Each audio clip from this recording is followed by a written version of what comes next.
स्वागत है आप सभी का आपके अपने YouTube चैनल ओनली पढ़ाई में। समय चल रहा है कोरोना का। समय चल किसका रहा है? कोरोना का। वो का पिछला 1-1.5 साल से स्कूल गया नहीं है। पिछला 1-1.5 साल से स्कूल क्या गया नहीं। अब तो थोड़ा पढ़ने में भी मन नहीं लगता होगा। पढ़ने में भी मन नहीं लगता होगा। अगर आपके पास दो ऑप्शन है, मान लीजिए आपको दो ऑप्शन दिया गया, एक ही समय आपके पास दो वीडियो आया। मान के चलिए आपके किसी परिजन ने आपको दो वीडियो भेजा, ठीक है। एक वीडियो है शिक्षा से संबंधित, एक समय शिक्षा से संबंधित, और अगर एक दूसरा वीडियो में ना गाना आ जाए, भोजपुरिया गाना, नहीं तो कार्टून चले, कार्टून तो वो नहीं देखेगा, गाना आ जाए, नहीं तो कॉमेडी आ जाए, नहीं तो दूसरा कुछ व्हाट्सएप स्टेटस आ जाए, है तो आप केकरा जल्दी देखिएगा, केकर पे क्लिक जल्दी कीजिएगा। हाँ, जल्दी क्लिक केकर पे कीजिएगा यार। और आजकल बड़ा खतरनाक गाना चला है, पुदीना लेला पुदीना, सुने हो? वो का नहीं तो जाके सुन लेना, ठीक है, क्या कहना, सुन लेना। अरे वो का तुम नहीं सुना होगा, ये बात मानिए नहीं सकते हैं कि तुम नहीं सुना होगा। अभी स्टूडेंट का मान क्या है, स्टूडेंट का ध्यान ये नहीं है, बड़ी अच्छा से है, लेकिन ये एजुकेशन, ये शिक्षा वाले वीडियो को नहीं देखेगा, शिक्षा वाले वीडियो को नहीं देखेगा। काहे? एक में मेंटल प्रेशर लगता है, इसमें से दिमाग को कष्ट देना पड़ता है। दिमाग को क्या देना पड़ता है? कष्ट देना पड़ता है। और कोई भी सज्जन अपने दिमाग को कष्ट काहे देगा? केकरा शौक है दिमाग को कष्ट देने के लिए? नहीं, इसलिए सुनता है गाना, ओहो भोजपुरिया खासकर, ठीक है। तो एक आजकल फ्री फायर कुछ लोग होते हैं, हमने देखे हैं, हम देखते हैं, जो बच्चा लोग रहता है, जो पहले 8-9 थे, बड़ी बोका पढ़ने में बड़ी तेज था, अपने समय पढ़ने में अच्छा था, लॉकडाउन में आदत लग गया फ्री फायर का, ले खेल रहा है ऐसे मुंडी काट के डुक डुक डुक डुक डुक। अरे बोका, कहियो तोरा ओरिजिनल बंदूक छूने का नसीब नहीं होगा, मोबाइल में जितना बंदूक भरत मतलब बदल ले, ठीक है। अरे पढ़, अगर अभी आप नहीं पढ़िएगा, अभी आप नहीं पढ़ रहे हैं, तो अगर 9th के विद्यार्थी हैं या फिर अगर आप 10th के विद्यार्थी हैं, अगर आपने पढ़ना छोड़ दिया है, अगर आपने पढ़ना छोड़ दिया है, तो आप यकीन मानिए आपका पहला से लेकर 8 क्लास तक का जितना मेहनत था, पहला से लेकर 8 क्लास तक का आपने जितना मेहनत किया, उस मेहनत का कोई अर्थ नहीं निकल जाएगा, उस मेहनत का कोई अर्थ नहीं निकल जाएगा। आपको लग रहा होगा कि दुनिया पढ़ना छोड़ दिया, अरे नहीं, सिर्फ आप पढ़ना छोड़े हैं। सिर्फ क्या पढ़ छोड़े हैं? आप पढ़ना छोड़े हैं। दुनिया अभी भी पढ़ रहा है। दुनिया एजुकेशन के मामले में अनेक तरह का नया चीज़ डेवलप हो चुका है, नए नए सोर्स आ चुके हैं। स्कूल बंद है कोई बात नहीं, अलग अलग तरह यूट्यूब हो गया, अलग अलग प्लेटफॉर्म से पढ़ने के लिए हज़ार चीज़ है, हज़ार कंटेंट है। स्टूडेंट ओरिजिनल स्टूडेंट्स को ग्रहण कर रहे हैं, पढ़ भी रहे हैं। आप क्या है, आप शिक्षा को छोड़ के अलग एक्टिविटी में इन्वॉल्व हो गए। अभी भी आपके पास समय है, वापस आइए। क्या कीजिए, वापस आइए। आपको ये कुछ देने वाला नहीं है, एजुकेशन ने आपको क्या करेगा, देगा। अगर एजुकेशन नहीं देता आप, तो आप पहला से लेकर 8वीं तक पढ़ेगा है। अगर आपको एजुकेशन से कुछ नहीं मिलता, तो आप पहला से 8वां तक पढ़ेगा है। और दुनिया इतना बेवकूफ़ नहीं है कि हर बच्चा पढ़ने जाता है। हर माँ बाप अपने बच्चों के बारे में सोचते हैं, मेरा बेटा अच्छे से क्या करे, पढ़े। लेकिन आप अपना रास्ता क्या कर चुके हैं, भटक चुके हैं। आप सही रास्ते पे क्या कीजिए, आइए। अभी भी समय नहीं बदला है, अभी भी आप शिक्षा को चुनिए, ना कि एक्स्ट्रा एक्टिविटी वाले काम को, ठीक है। चलिए आप पढ़ा कीजिए, नहीं पढ़िएगा कोई दिक्कत नहीं, भविष्य में आपको काफ़ी समस्याओं का सामना करना पड़ेगा, ठीक है। स्कूल खुलेगा बहुत जल्द, स्कूल क्या करेगा, खुलेगा। जब तक स्कूल नहीं खुलता है तब तक आप ऑनलाइन क्या कीजिए, तैयारी कीजिए, ताकि स्कूल जब जाइएगा तो लगे कि हाँ हम भी एक क्या है, स्टूडेंट है। आप अपनी आइडेंटिटी, आपकी जो पहचान है, आप अपनी पहचान को क्या कीजिए, कायम रखिए। आप पढ़ते रहिए, और ख़ासकर इन सारे वीडियो को थोड़ा प्रमोट कीजिए, थोड़ा सा देखा कीजिए, क्योंकि यही भी एक वीडियो है जो आपके फ्यूचर के लिए कारगर होगा। अन्यथा भोजपुरिया video, song, TV, free fire, जो जितने भी आप एक्टिविटी पाल के रखे हैं, वो आपको कहीं काम देने वाला नहीं है। चलिए, हम लोग क्लास 10th पढ़ रहे थे, हम लोग क्लास 10th का पहला देख चुके थे, हम लोग क्लास 10th का पहला देख चुके थे। हम लोग क्या पढ़ रहे हैं, हम लोग पढ़ रहे हैं 2 चर वाले रैखिक समीकरण। हम लोग पढ़ रहे हैं 2 चर वाले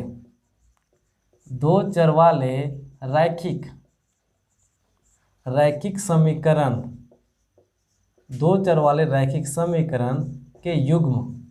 हम लोग जो पढ़ रहे हैं 2 चर वाले रैखिक समीकरण के युग्म। सर हमने बताया था, आप पिछला वीडियो नहीं देखे तो उन सारे वीडियो का लिंक है, आप जाइए और वीडियो को देखिए, आपके काम का होगा। हमने 2 चर वाले रैखिक समीकरण का युग्म का स्टैंडर्ड रूप बताया था। हमने बताया था ax + by + c किसके बराबर, 0 के बराबर। फिर होता था ax, फिर होता था by + c = किसको, 0। सर बोला 2 चर, चर का मतलब होता है यहाँ पे जो होगा, यहाँ पे अगर हम बात करें तो ए बी तथा सी क्या है, वास्तविक संख्या है। ए बी सी तथा क्या है, वास्तविक संख्या है। वास्तविक संख्या का मतलब इन या तो परिमेय होगा या तो अपरिमेय होगा या तो सम होगा विषम होगा जो भी होगा, पर यहाँ पे जो ए बी सी है वास्तविक संख्याएं हैं। ठीक है, चर का मतलब होता है ए बी सी डी के किन्हीं दो लेटर का प्रयोग। तो सर पहला लेटर एक्स का उपयोग हुआ, दूसरा लेटर वाई का उपयोग हुआ, यही सिर्फ चर है। हमने बोला ए बी सी तो वास्तविक संख्या है, दो चर हो गया। बोला उसके बाद बोला युग्म होना चाहिए। युग्म का मतलब होता है जोड़ा। ये जो पहला है, ये समीकरण पहला होता है, ये है वो समीकरण क्या होता है, दूसरा होता है। समीकरण पहला से ए भी A1 होता है, बी भी 1 होता है और सी भी 1 होता है। समीकरण दूसरा में ये A2 होता है, ये B2 होता है, ये क्या होता है, C2 होता है। सर ये क्या होता है, A1 B1 C1 क्या होता है, A2 B2 C2 क्या होता है। आप एक एग्जाम्पल से समझिए। अगर हम ये लिखें, हम एक समीकरण लिखें, हम बोले 5x माइनस 4y प्लस का 8 इक्वल टू 0, फिर बोले 7x प्लस का 6y माइनस का 9 इक्वल टू 0। अगर ये दो समीकरण है, ये दो क्या है, समीकरण है, तो सर x और y का कोई ना कोई वैल्यू तो होगा फिक्स है। x का कोई वैल्यू होगा, y का कोई वैल्यू होगा। जब इसको इस समीकरण में रखिएगा तो इसका मान 0 आएगा। यहाँ भी x का वही वैल्यू, यहाँ भी इस समीकरण को भी क्या करना चाहिए, सेटिस्फाइड करना चाहिए। इस समीकरण को भी वही वैल्यू इस समीकरण को भी क्या करना चाहिए, संतुष्ट करना चाहिए। ठीक है, तो इस तरीके से होता है, इस तरीके से होता है। अगर सर हम अगर इसको समीकरण 1 मान लें, इसको समीकरण 1 मान लें, अगर हम इसे समीकरण 2 मान लें, तो हम किसी भी तरह का कोई पाप करने वाले नहीं हैं। तो हमने क्या बोला था, अरे सर ये 5 है। आप देखिए ना, x समीकरण 1 में जो x के साथ रहता है वो A1 होता है। तो अब क्या यहाँ से A1 का मान है, क्या A1 का मान 5 नहीं लिख दीजिएगा। अगर हम बोले B1, सर B1 कौन होता है, y के साथ जो होता है, y के साथ कौन है, 4। लेकिन आगे माइनस मत छोड़िएगा, प्लस रहता है तो छोड़ दिया जाता है, प्लस को लिखा जाता नहीं है। लेकिन माइनस के साथ नाइंसाफी नहीं, वो का माइनस बड़ा खतरनाक होता है। हाँ, अगर हम बोलें कि C1 बताइए, तो C1 क्या होगा। सर देखिए, जो किस बिना चर के साथ रहता है वो C रहता है, बिना चर के साथ 8, तो C1 कौन होगा, 8। समीकरण पहला से हमेशा A1 आएगा, B1 आएगा और क्या आएगा, C1 आएगा। अगर बात कीजिए समीकरण दूसरा, तो समीकरण दूसरा से जो आता है वो होता है A2 आएगा, B2 आएगा और क्या आएगा, C2 आएगा। सर A2 कौन आएगा, समीकरण दूसरा में जो x का गुणांक होगा वही A2 होगा। समीकरण दूसरा में जो x का गुणांक है वही A2 है। समीकरण दूसरा में जो x का गुणांक 7 है, तो A2 का मान क्या आएगा, 7 आएगा। B2 कौन होगा, सर B2 वो होगा जो समीकरण दूसरा में y का गुणांक है, y का गुणांक क्या है, y का गुणांक यहाँ पे क्या 6 है, तो B2 का मान 6 होगा। C2 जो किसी के साथ, किसी भी चर के साथ नहीं रहता, तो ये होता है। तो यहाँ से आप A1 B1 और C1 का मान निकालना आसानी से जान सकते हैं। A1 B1 और C1 का मान आसानी से निकालना क्या कर सकते हैं, जान सकते हैं। हाँ, लेकिन सर कभी कभी ऐसा होता है, ये 3 कंडीशन होते हैं। जब A1 B1, देखिए जब एक समीकरण बनता है तो 3 कंडीशन होता है। क्या होता है कि x और y का एक निश्चित मान होगा। जैसे कि सर अगर हम एक समीकरण लिखें, हम बोले कि अगर हम x प्लस वाई को जोड़ के 5 लाएँ, x प्लस वाई को जोड़ के 5 लाएँ, और हम पूछ दें कि यहाँ पे बताओ x तथा y के कितने मैक्सिमम मान पॉसिबल है, x तथा y के कितने मान पॉसिबल है, तो एक लड़का बोलेगा कि सर अगर हम x का मान 1 रखें ना, तो y का मान 4 रखें ना, तब 5 आ जाएगा। दूसरा बोलता ना, हम तो बात से बिल्कुल सहमत नहीं है। अगर पूछे काहे रे, बोलता ना हम x का मान 2 रख देंगे और y का मान 3 रख देंगे, जुलूम करेंगे। तो हम बोलेंगे ना यार, x का मान 2 रखोगे, y का मान 3 रखोगे, तब वो 5 लाओगे। अरे हाँ। फिर बोलता है तीसरा का ना बिल्कुल है, वो गलत बोल रहा है, हम x का मान 3 रखेंगे, y का मान 2 रखेंगे, तो बोले ये हो 5 होगा। फिर बोला नहीं 4 और ये रखेंगे, बोले यार बड़ी तेज है तुम लोग, बचपन से तेज है का। तो पता चला नहीं, बचपन से तेज नहीं है, वो का हमार वीडियो देख देख तेज हुआ है। असल नहीं है, आप अभी तक मेरा वीडियो देखे ही नहीं है। आप मेरे साथ जुड़े रहिए, आपको इस चैनल के माध्यम से निश्चित ही क्या मिलेगा, लाभ मिलेगा। अरे पढ़ के तो देख, वो का पढ़ के देखेगा क्या, पढ़े मन ही नहीं लगता, लगा मन। ठीक है, क्या अतने मान संभव है, नहीं वो का अनंत मान संभव। कैसे, हम x का मान 5 रख दे तो y का मान 0 रखेंगे, तब वो 5 आएगा। हम यह तो रख सकते हैं, x का मान 4.9 भी तो रख सकते हैं, तो इसका मान 1.1 रखना पड़ेगा। इसका हम 4.8 रखेंगे तो इसका मान 1.2 रखना पड़ेगा। आप x तथा y के कितने भी मान रख सकते हैं, इसका मान कितना आएगा, 5 आएगा। है तो कभी कभी होता है कि अनेक हल होते हैं, x और y के मान अनेक होता है। लेकिन अगर यहाँ 2 समीकरण दे दो तो ऐसा नहीं है कि अनेक हल होगा, ऐसा नहीं है कि अनेक हल होगा। अगर हम यहाँ पे ये रखें अगर हम फिर ये समीकरण देते है, तो अगर ये दोनों समीकरण एक साथ दे तो सर क्या कीजिएगा, x का जो मान यहाँ आएगा ना, x का वही मान यहाँ भी आके संतुष्ट कराना पड़ेगा। तब इस कंडीशन में x का एक मान होता है और y का भी क्या होता है, एक मान होता है।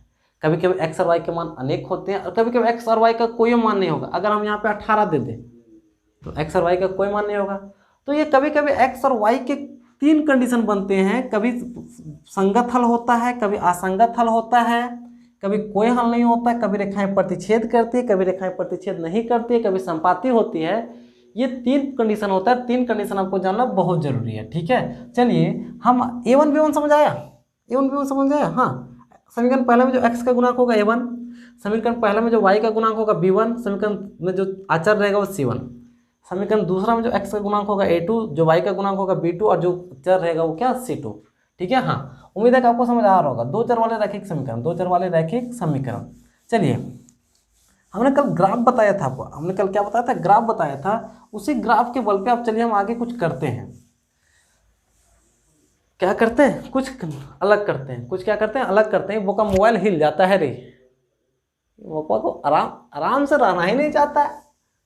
चलिए, दो चर वाले रैखिक समीकरण का हम स्टैंडर्ड रूप लिखते हैं। स्टैंडर्ड रूप क्या होता है, स्टैंडर्ड रूप होता है a1x plus b1y plus c equal to किसके बराबर, 0 के बराबर। फिर होता है a2x प्लस क्या होता है b2y प्लस c किसके बराबर होता है, 0 के बराबर। ठीक है, इसका तीन कंडीशन बनेगा सर। ये समीकरण का स्टैंडर्ड रूप, ये समीकरण आपको सवाल में दिया रहेगा।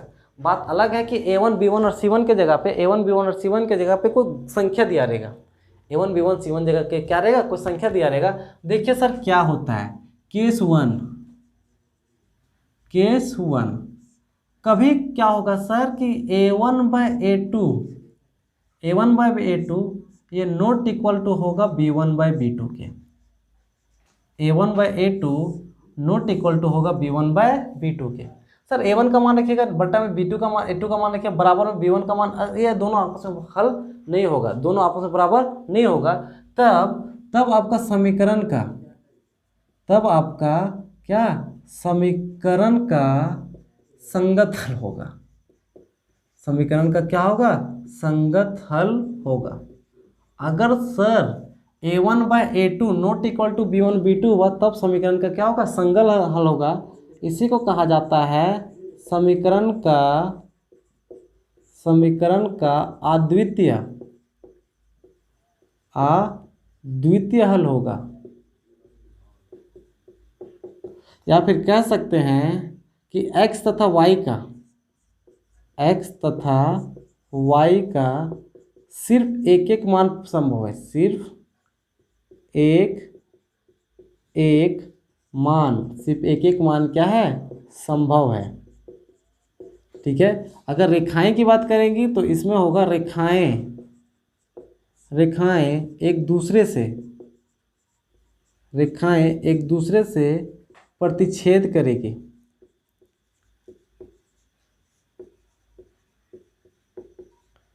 रेखाएं एक दूसरे से क्या करेंगे, प्रतिच्छेद करेगी।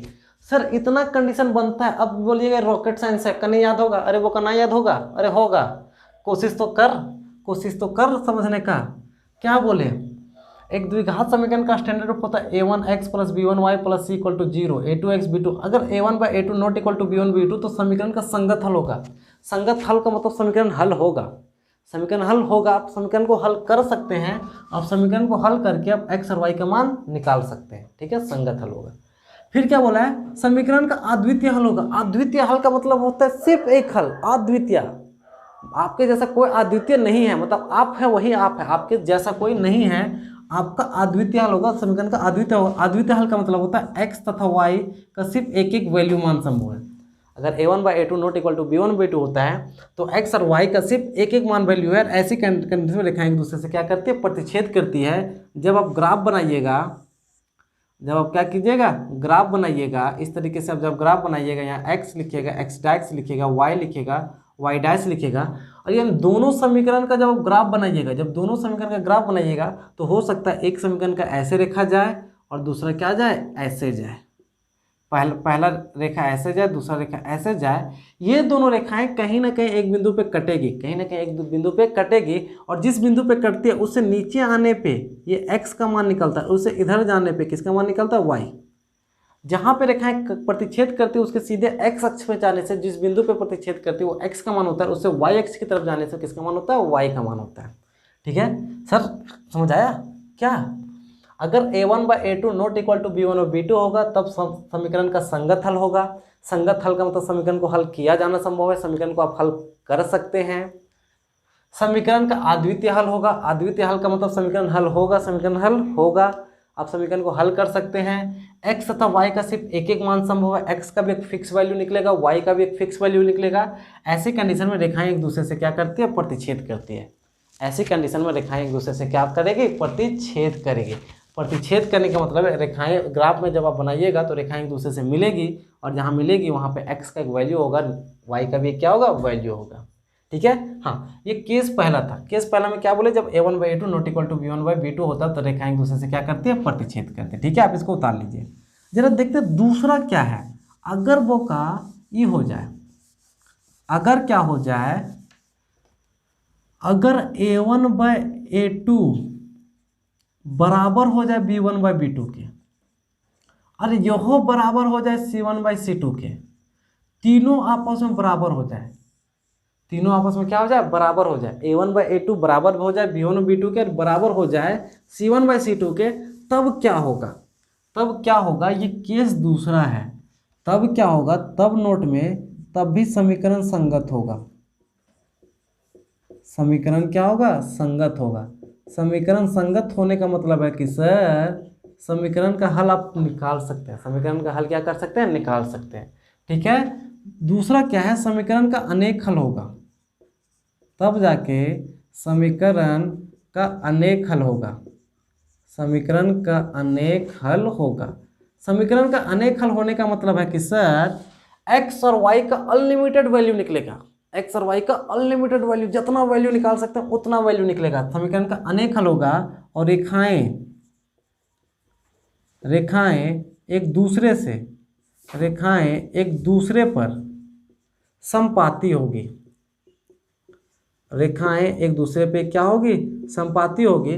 सर रेखाएं एक दूसरे का संपाती का मतलब होता है कि पहला रेखा जहाँ पे खींचा जाएगा दूसरा रेखा वहीं पे खींचा जाएगा। अगर आप इसको ऐसे आप ग्राफ में इसको बनाइएगा, ये x अक्ष है, ये x डाइस है, ये y अक्ष है, ये y डाइस है। अगर ये कंडीशन फॉलो किया, जिस समीकरण का a1/a2 b1/b2 बराबर c1/c2 हुआ, अगर आप पहला समीकरण से ग्राफ ऐसे बनाइएगा ना, अगर पहला समीकरण का ग्राफ ऐसे बना ना, तो सर दूसरा समीकरण का भी ग्राफ इसी के ऊपर बनेगा। दूसरा समीकरण का ग्राफ भी किसके ऊपर बनेगा, इसी के ऊपर बनेगा। ठीक है, तो रेखाएं क्या होती है, संपाती होती है। संपाती होने का मतलब है कि एक के ऊपर दूसरा रहेगा, एक के ऊपर क्या रहेगा, दूसरा रहेगा। कब सर, जब a1/a2 बराबर होगा b1/b2 और बराबर होगा c1/c2, तब क्या, तब समीकरण का संगत हल होगा। संगत हल का मतलब x और y का मान निकाल सकते हैं, लेकिन इस कंडीशन में समीकरण का अनेक हल होगा, मतलब x का मान y का मान अनेक आएगा। जब रेखाएं एक दूसरे से संगत होगी तो x का मान अनेक होगा। आप जिस पॉइंट पर लेना चाहे उस पॉइंट से x का मान ले सकते हैं, y का मान भी क्या लेगा, अनेक लेगा। आप यहाँ से लीजिएगा तो x का मान यहाँ आएगा, y का मान यहाँ। आप इस पॉइंट को पसंद कीजिएगा तो x का मान यहाँ, y का मान है।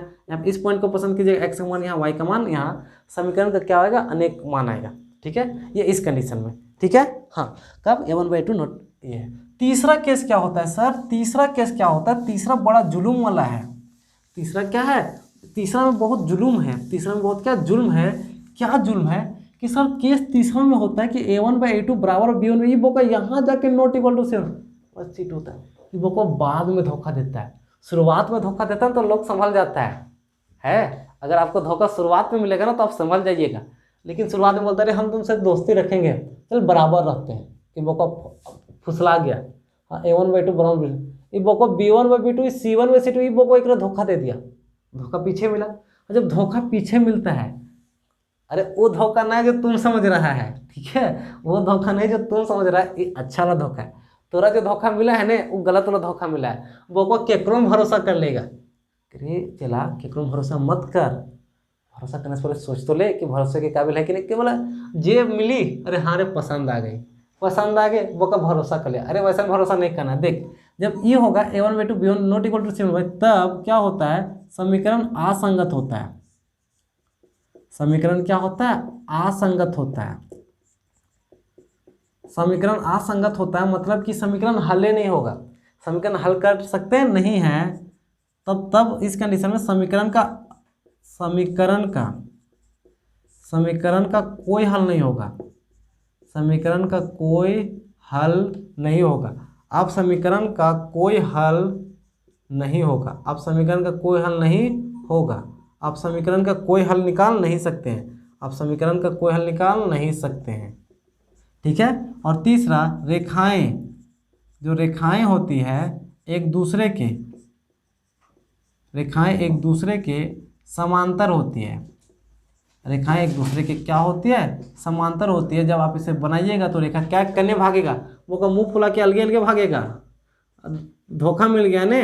अगर पहला रेखा, ये पहला समीकरण का रेखा ऐसे खिंचाएगा ना, पहला, अगर आप इस समीकरण का ग्राफ ऐसे खींचेगा तो दूसरा ऐसे ही कर मुंह फुला के इसके बराबर भागेगा।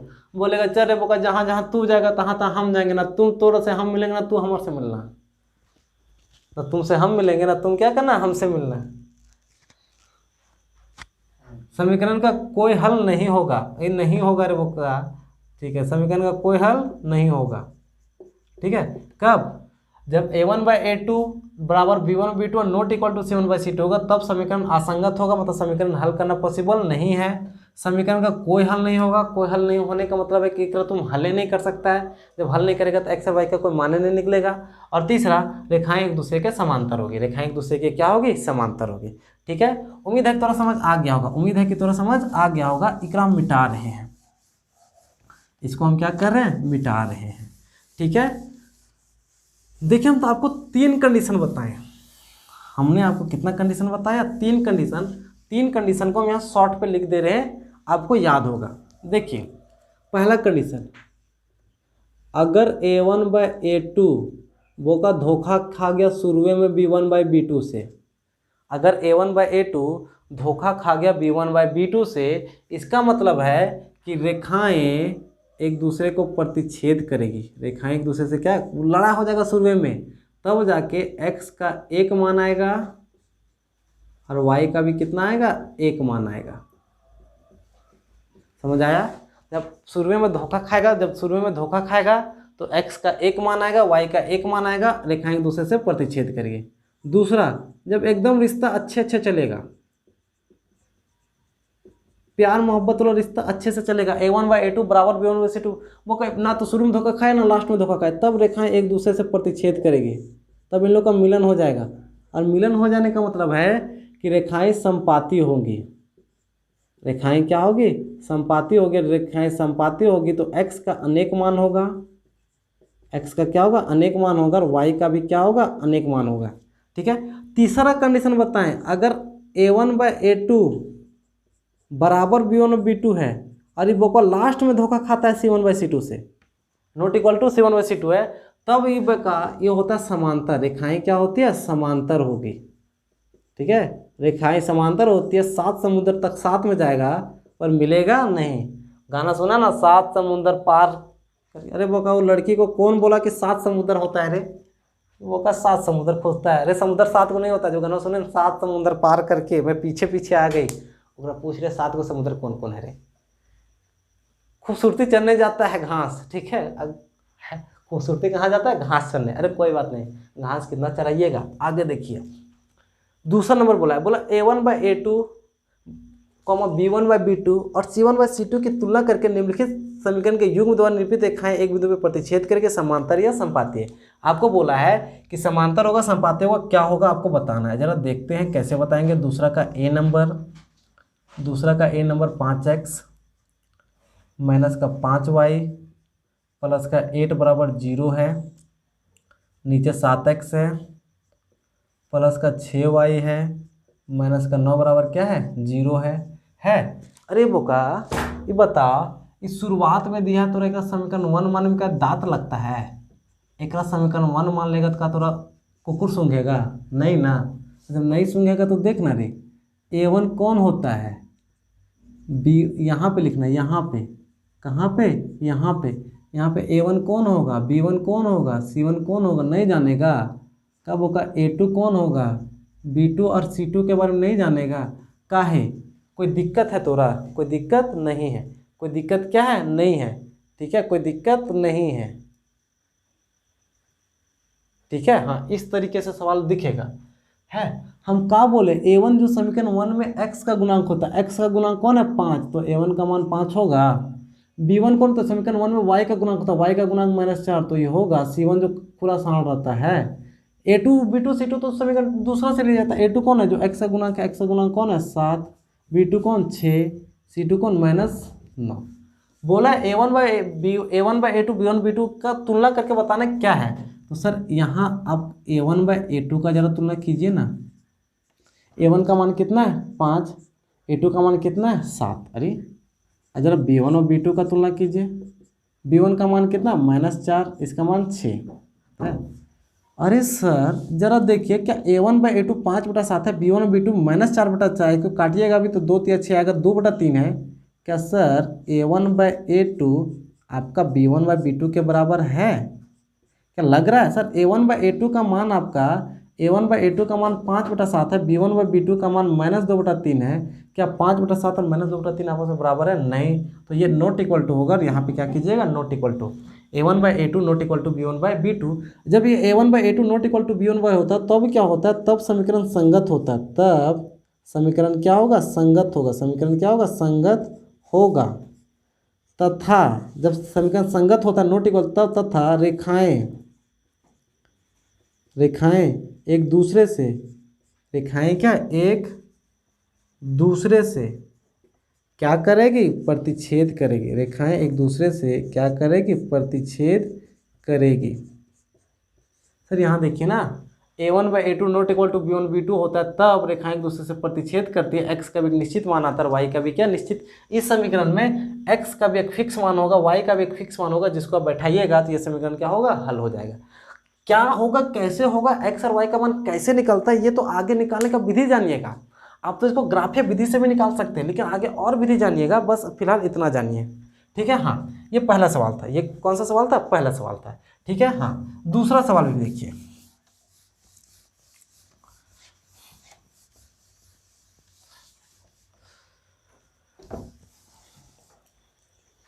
दूसरा सवाल क्या है, दूसरा जो सवाल है 9x प्लस 3y प्लस का 12 इक्वल टू 0, 18x प्लस का 6y प्लस का 24 इक्वल टू 0। अरे सर ये समीकरण पहला है और ये जो है वो समीकरण क्या है, दूसरा। कोई माने में कुछ जाता नहीं है, माने में कुछ जाता नहीं है, तो यहाँ से तोरा का सांप सूंघेगा यहाँ से। अरे लिखने यहाँ A1 का भी कोई मान होगा, B1 का भी कौन मान होगा, C1 का भी कौन मान होगा। अरे सर A2 का भी कोई मान होगा, B2 का भी कोई मान होगा और C2 का भी कोई मान होगा। अरे अभी तो बताएं A1 कौन होता है, जो समीकरण 1 में x का गुणांक होता है। इस समीकरण 1 में x का गुणांक कौन है, 9। B1 कौन होता है, जो समीकरण 1 में y का गुणांक होता है, y को किससे गुणा किया गया, 3। C1 कौन होता है, समीकरण 1 में खुला सारण होता है, खुला सारण कौन है, 12। यानी जरा देख A2 यहाँ से निकलता है, ये क्या होगा 18, 6 और 24 है। जरा A1 बाई A2 कर तो रे वो का, A1 बाई A2 का है, A1 का मान 9, A2 का मान 18, काट देंगे तो 1/2 आएगा, क्योंकि 9 का 9, 9 दूना 18। A1 बाई A2 का मान कितना आया, 1/2। अरे कोई बात नहीं, B1 व जरा B2 को देखते, B1 का मान कितना है 3, B2 का मान कितना है 6, काटेंगे तो ये भी 1/2 आता है। अरे पहला बार में धोखा नहीं खाया, A1 बाई A2 बराबर और B1 देखते हैं, आगे जाकर धोखा खाता है का।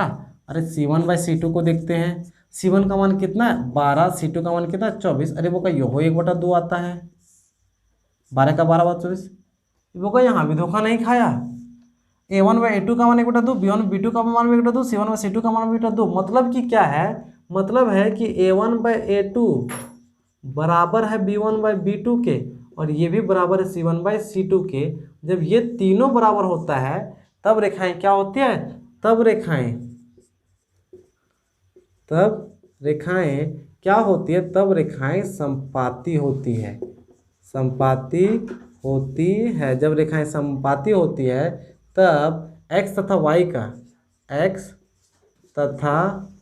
का क्या निकलेगा, अनेक मान निकलेगा। x तथा y का कितना मान होगा, अनेक मान। आप x का अनेक मान निकाल सकते हैं, y का अनेक मान निकाल सकते हैं। दोनों रेखाएं एक दूसरे के ऊपर ही रहेगी। जब इसका ग्राफ खींचेगा तो दोनों रेखाएं एक दूसरे के ऊपर ही चढ़ी रहेगी। दोनों रेखाएं एक दूसरे के ऊपर ही क्या रहेगी, चढ़ी रहेगी। ठीक है, हाँ ये बात समझ आया? नहीं समझ आया, अरे बोका छोड़ हटा। तीसरा देख, एक का देख, तीसरा देख।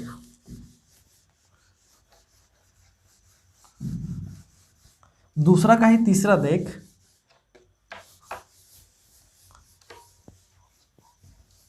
दूसरा का तीसरा देख। दूसरा का तीसरा का बोला है, दूसरा का तीसरा यही है, कुछ भी नहीं है। ये 6x है माइनस 3y है प्लस का 10, ये बराबर 0 के बराबर है।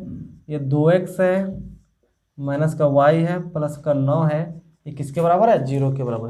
क्या दिक्कत है, इस समीकरण पहला है, इस समीकरण दूसरा है। यहाँ पे लिखना, यहाँ पे a1 का मान, b1 का मान और c1 का मान, a2 का मान, b2 का मान और c2 का कोई ना कोई तो मान होगा।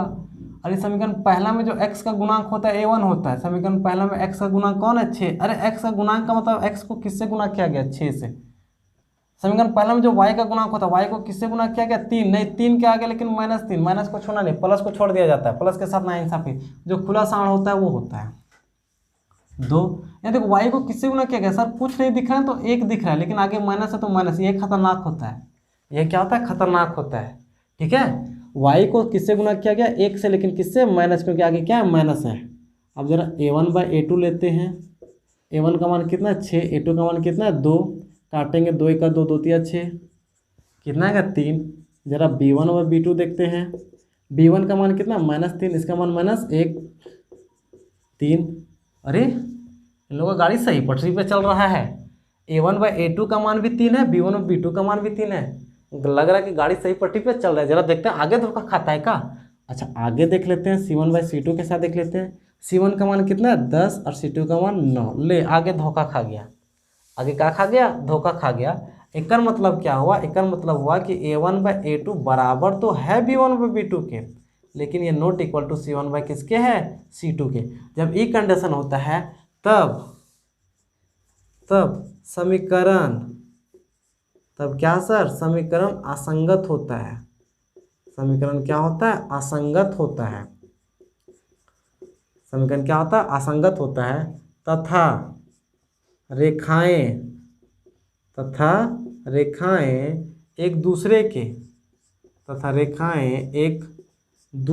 के समांतर होती है। एक दूसरे के क्या होती है, समांतर होती है।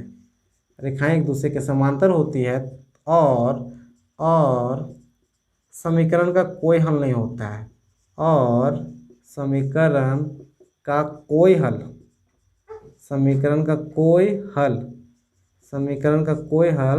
नहीं होगा। आप समीकरण का कोई हल कर ही नहीं सकते हैं। आप समीकरण का कोई हल नहीं कर सकते हैं। रेखाएं संपाती होती है, रेखाएं एक दूसरे के समांतर होती है, चलते जाती है, लेकिन समीकरण हल होता नहीं है। ठीक है, तीनों सवाल इस कंडीशन में रेखाएं एक दूसरे के समांतर होगी। जब ग्राफ खींचेगा तो रेखाएं एक के समांतर जाके दूसरा हल होगा नहीं। ये सारा कॉन्सेप्ट था कि कब रेखाएं संगत होगी, कब प्रतिच्छेद करेगी, कब समांतर होगी, कब संपाती होगी। ठीक है, अगर आपने इस वीडियो को नहीं समझा तो आप वीडियो को फिर से रिपीट कीजिए और फिर से क्या कीजिए, समझने का कोशिश कीजिए। ठीक है, अगला जो वीडियो होगा, ये वीडियो काफ़ी लंबा हो जाता है। अगला वीडियो आगे इससे और आगे तीसरे सवालों पे लेके चलेंगे। ठीक है, उसके बाद उसमें भी संगत और असंगत ही बोला है, उसमें भी संगत और क्या बोला, असंगत बोला है। आप तीसरा खुद से ट्राई कीजिएगा, तीसरा क्या कीजिएगा, खुद से ट्राई कीजिएगा। आप इसी फॉर्मूले पे बैठाइएगा, देखिएगा संगत है या असंगत। नहीं तो हम अगले वीडियो में आपको देंगे प्रश्नावली 3.2 का सवाल तीसरा। यदि आप हमारे चैनल पे नए हैं तो आप हमारे चैनल को सब्सक्राइब कर लें। ठीक है, अपने दोस्त के साथ जो पढ़ने वाले हैं उसको ये वीडियो शेयर कीजिए। ठीक है, आप हमारे चैनल से जुड़े रहिए। आपको मेरे चैनल से निश्चित ही क्या मिलेगी, लाभ प्राप्त होगी। चलिए, धन्यवाद।